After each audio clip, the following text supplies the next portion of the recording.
I made a smoothie to sip during this video and I accidentally got plain yogurt, so it doesn't taste that good. All right. Hi guys, it's Adria. Welcome back. Yeah, it's been a little bit. Do you like my new setup? I got bored and kind of wanted to change it up a little bit. And I actually did this back in September. And this is my first time filming in it since then. So that can tell you how long it's been since I've actually sat down to film a video. For today's video, I kind of just want to catch you guys up on life. And I feel like I sort of, I don't know, I need to get back into the swing of just filming and being productive as a YouTuber. So I guess before I begin, I just want to thank you guys so much for all of your positive comments on my last video, the Marianne Mitchell story. I was not expecting that amount of just positivity. I mean, you guys really loved it. You guys said that I should really do more videos like that. Somebody suggested like the Elisa Lam case, and I'm like, yes. And somebody else suggested I do a video about Eugenia Cooney, which is like a touchy subject in the YouTube world. I don't really want to get into that today, but if that is something you guys would be interested in, I could do that. But anyway, I do think I want to do more like researched videos, and I think that's something that I could really see myself doing because, I mean, that Marianne Mitchell video, that was the most fun I've had doing a video in at least a year. Doing the research and going down there and visiting the site for myself and then going down to try to catch a ghost on camera. I mean, it was a lot of fun. If you haven't seen it, I will link it up in the cards. Look at me being a YouTuber after all this time of not filming. I don't know, I used to film like every single week and all that. I want to focus more on quality over quantity because I think a lot of times I'm hard on myself because I used to post like 3 times a week, every single week. And I look back on that like, how did I do that? And a lot of them were just kind of like putting something out just to put something out, where, you know, now it's like I would like to do more video essay style things with like scripts and research and overlay footage and just a lot of work to go into it. But I think lately I've been feeling really sort of burnt out. I do want to touch on that for a minute. My burnout smoothie. Yeah, it's not good. I like them better when Brandon makes them for me. So, I feel like, can I not burp? I feel like a bit of a broken record, you know, talking about like, oh, YouTube killed my channel and that sort of thing. I even got a comment a couple months ago that was like, be honest, how many subscribers did you buy for your channel? And I'm just like, girl, I wish I could hide behind the fact that I bought subscribers for my channel. I wish that was the answer. I wish that was the reason why, but YouTube just kind of, it works for some people and it doesn't work for others. Like, if somebody nowadays wanted to start a channel, like, oh, I really want to try YouTube, I would be like, it's one of those things where if you didn't get big back in like 2016, you probably won't now. I mean, you can, it's just a lot harder now. I think YouTube will kind of like push your videos out into the algorithm, and if you do well, they'll keep doing it. But then if you don't do as well, we'll push you to the side, like it's alright. Videos won't show up in subscription boxes. I took a poll a few months ago. Hey, did my newest video show up in your subscription box? And it was like 20-something% of people said that it didn't. That probably doesn't sound like a huge number, but that's still a quarter of the people interacting that didn't see the video in their sub box. So that's a little concerning. So I will say, not only for my channel, but for any creator that you like, if you really care about keeping up to date on their content, I would highly recommend just following them on Instagram, Twitter, just other places where you can see if they have posted. YouTube isn't always reliable. I think with the whole burnout thing, I put a lot of work into my previous video and it only got like 1,100 views as of right now. And it's just like, ah! And it's like, that's so frustrating where, you know, if I would have made something like that 4 or 5 years ago, it probably would have done a lot better. So it is frustrating when you put a lot of time and effort into things and then it just doesn't pay off like you would like to see. I still enjoyed doing it. I did it for myself. It was something I was passionate about. So that's how I'm gonna look at it. You know, if I'm passionate and I want to make something, then that's what I'm gonna do. Speaking of which, I did start a new Sims channel. I'll have the link down below. There's nothing on it yet, but I do want to do Sims builds and sorts of things. I do try to play The Sims when I'm not depressed. That's another, I've been so depressed lately that I haven't even really done things that are just like leisure, that are just like kind of mindless. The most mindless thing I've been able to bring myself to do recently is mostly Fall Guys. You know, I've sort of gotten back into The Sims. I want to take that passion and maybe put it onto YouTube. I will link that down below if you would like to go subscribe. Forget what I named. I think I named it Simdria. Simdria. I don't know. I didn't know what to call it. Let's talk about mental health and just this whole year. So just a disclaimer off the bat. I'm aware it has been a hard year for everybody. I do not doubt that for a second. It's a lot of different things. This whole crazy... I don't even know how to talk. This year has been a ride. I don't think I was ready for the real toll that it took on me as a whole, and maybe y'all can relate. I would love to hear down in the comments. Well, I wouldn't love to hear about your problems, but if you got problems and you'd like to vent them out somewhere, drop them down below, because I know we've all been going through it. I know this is not just mutually exclusive to myself. There are bigger problems in the world. I get it. For me, the main focus I've had this year was my wedding and planning my wedding, and even the end of 2019 I was like touring wedding venues. I was getting really excited about it, and it was like my biggest goal in the near future, right? Because Brandon and I got engaged in 2016. It's been a while. You know, we wanted to move north first. We did that. That was my big goal. So now the wedding was my next big goal. Once we started planning and the wheels really started moving and it was like, all right, here we go. We're actually going to get married now. We started going, and then suddenly stop. Slam on the brakes. And it was like, once the wedding got canceled at like, what, the end of August? I think it was like mid to the late August we canceled it. Since then, I've kind of just been like, I don't know what to do now. I don't know where to put my energy. And maybe someone out there can relate. If you've been planning for something and then suddenly it gets canceled or interrupted or you have to postpone it, like you don't know what to do with your time or like your mental energy, because everything I was doing was revolving around my wedding. It was like, oh, after I get married, I'll get my driver's license, because I didn't want to get it before because then I'll have to change my name again. So I'll just wait till after I get married to get my license. After that, like maybe I'll find another job. Maybe I'll do all these things. Like I just want to focus on the wedding for right now. After the wedding, maybe we'll move. We had this whole list of plans and things we wanted to do after. And the wedding was kind of like the big main nucleus. It was the mitochondria. I don't know, it was something, girl. And it just got like, didn't get ruined. I don't want to say ruined, first world problems, but it just got interrupted. And now my brain's like, well, now I don't know what to do. So I think that also contributed to like my mental burnout and just sort of being unmotivated to do anything. I started a painting a couple months ago and it's literally like 95% done, and I'm like, I'm never gonna finish it. I'll start doing something and then I'll just be like, don't want to do it anymore. I don't know, does anybody else struggle with, you have like really good ideas and you have like a million ideas and then you just don't finish any of them? That's like a common theme for me. It's like, I have started so many books that I've never finished. I've had so many good ideas that I've never pursued. I don't know what that is. It's some kind of mental block. I don't know. So, all right, I'm not going to get sad, but since the pandemic has started, I knew early on, like when things weren't really returning to normal, I knew it was probably going to affect my mental health. Like that was just a no-brainer. I'd have to adjust to this new way of life. I don't think I was prepared for this mental health problem that sort of manifested this year.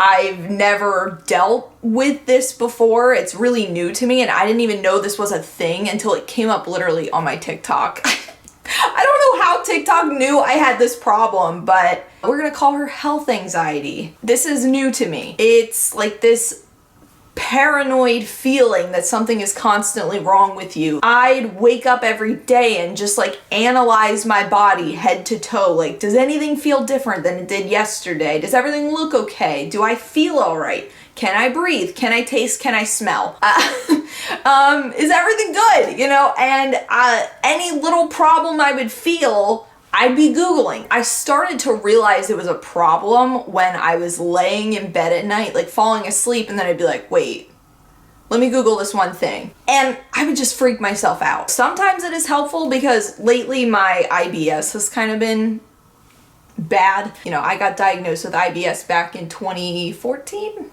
after I had a colonoscopy. I think it was like, yeah, early 2014. But you know, I was Googling like, hey, what should I eat for IBS? But then that turns into, do I have colon cancer? Do I have a parasite? So it's been bad. It has been bad. And through this pandemic, I have become a bit of a germaphobe. I don't want anyone in my apartment. I want my bubble, you know, like I don't want to be close to people. I don't want to sit close to people. I don't want to hug anybody. You know, it's, and I think a lot of this has come from, so I haven't gone much into detail about this. This is a little bit of tea, but Brandon and I are pretty sure we had COVID back in April. Yeah, I think we mentioned that a bit in like our wedding update video, but we are almost 100% certain that we had it because somebody at his work had a positive test result, and then we were sick. I mean, we were even sick before he got his test result. It didn't affect me terribly. You know, obviously I'm still here. Oh my gosh, I was so fatigued from like Thursday night to like Monday afternoon. So it was like a whole long weekend of just like, I can't move. So I think because I'm almost certain I had it, it's become like this paranoid feeling of like, I don't want anybody else to get it. Since then, I've been like, hey, I'm really paranoid, everybody's coming to get me. I don't know.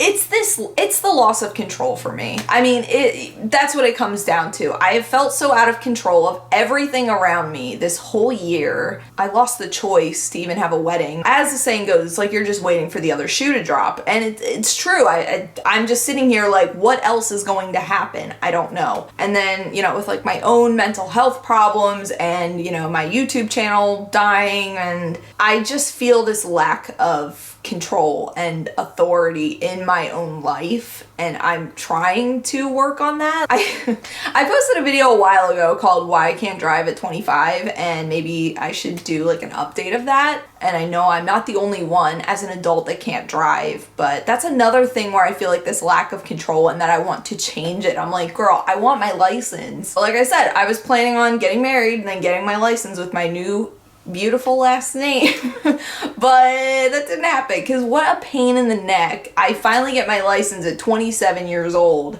and then I gotta change my name like a few months later. That would just be the most annoying. I know it wouldn't be that annoying, but like, this is my saying, if I don't have to, why would I? Yeah, I mean, I've been trying to like push myself to drive more and just do things even when it feels uncomfortable. Like yesterday, Brandon's like, you don't have to come into this grocery store with me. But like at the beginning of the pandemic, I was just so afraid to go into the store because it looked so different. So I dodged it for a while.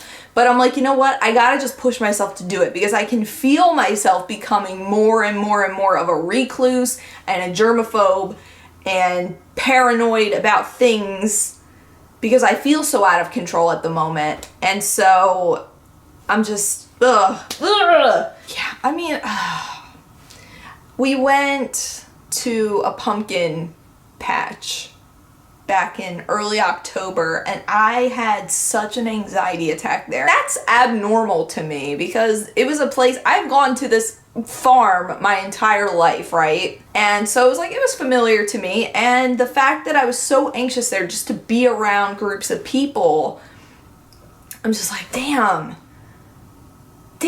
like, I used to not really get anxiety that much in public, especially when I was with my family. If I was by myself, that's a different story. But you know, with my family, Brandon especially, Brandon's like he's like my comfort zone. So if I'm going into a scary situation, if Brandon's there, I'm probably fine. I was like, girl, I need to walk away and I'm outside.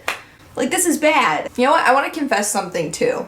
I want to be really honest, and I want to confess something that I haven't told you guys.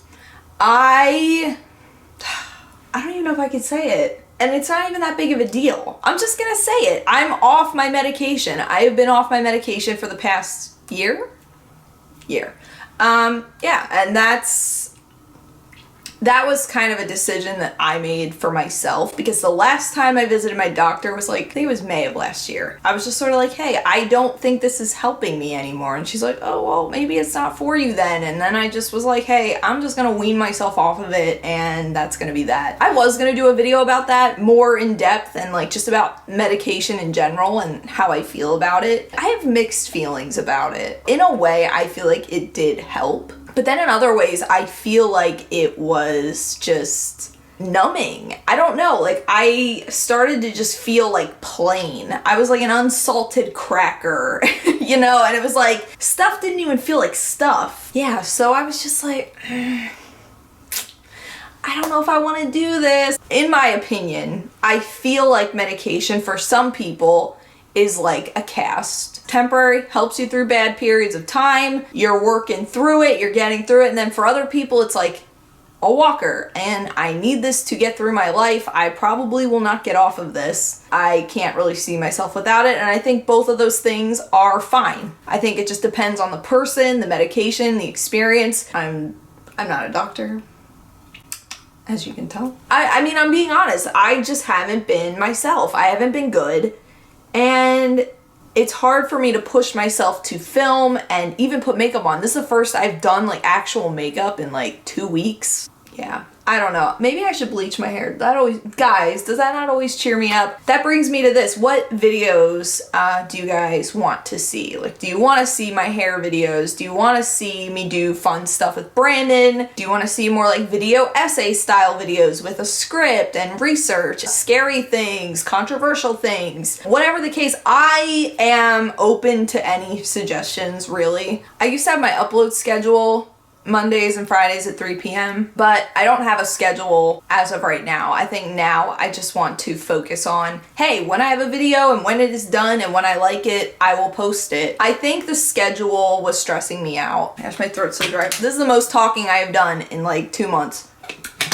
Schedules only matter so much because the people that want to see your videos will watch them. They will be there. They will check up on you. I'm thankful. I'm thankful for those of you that are still here. I'm thankful for any and all support that I get, because at the end of the day, I remind myself that there are people that actually care about what I have to say, even when my depression is telling me like that I suck and nobody cares and I could never post again and nobody would care. I know that it's just the depression trying to get me down. I've just been trying to be kinder to myself, and I've been trying to like, here's another vulnerable aspect. I've been trying to bring myself closer to God throughout all of this because of all the uncertainty and all of the lack of control that I feel I've drifted in ways, or I've just taken it for granted. Brandon and I used to go to church almost every week when we were in Florida, and I think I just felt so uplifted doing that. I know it's not for everybody. I'm not here to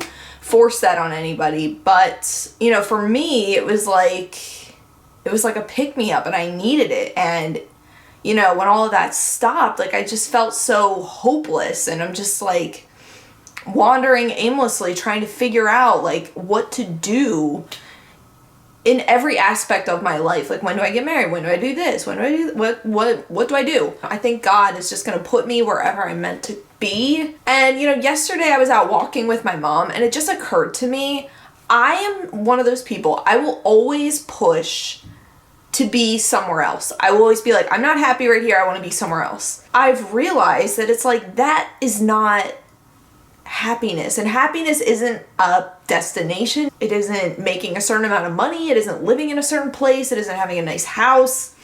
Happiness is learning to be content right where you are.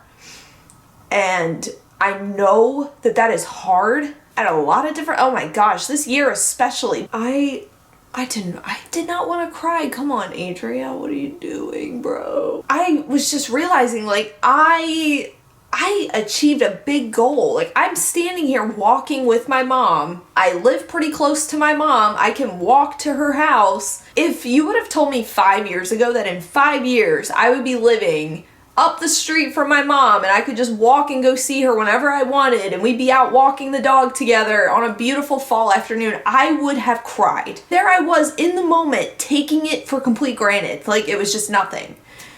And it's things like that where I'm just like, I need to sit back and appreciate the things that I have that, you know, me in the past would have like screamed about having. Oh, I'm so sorry. I really didn't want to cry. I just wanted to update you guys on my life. But I mean, can we talk about life and mental health and goals and God without crying? No. No, we cannot. I just got a big old piece of banana. Anyways, I'm trying to do better. I mean, I could sit here and say that I'm better, but I'm not completely. But I want to strive to get back to where I was. I mean, I almost can't even look at older videos on my channel of myself because it's just like, I was just so happy. Like 2017, 2018, I was so happy. I'm trying to give myself a break because I know this year has been different and nothing any of us could have predicted. If you would have told me last year that that's what this year would look like, oh my, the things I would have done differently. I can only move forward from here, but thank you for watching and thank you for listening to me. I know videos like this can be kind of boring and whatever, but I appreciate any and all advice, support, video ideas, compliments, critiques, whatever you got. I also have a second channel. I renamed it Don't Be a Sad Panda 2. Over there, I'm just gonna post like vlogs and extras and maybe videos that don't make the cut. Whew, this was a lot. This was a lot. I'm trying, and I'm going to the gym tonight. That's another thing that has been helping me now that our gyms are back open and I can get back to the gym and working out. So I guess for now, I will see you guys again real soon. Until then, panda hugs. I love you guys. Bye. My roots are like always reflective of my mental health. I feel like I'm always the most depressed when my roots grow out. It's just like the darkness is overtaking my scalp.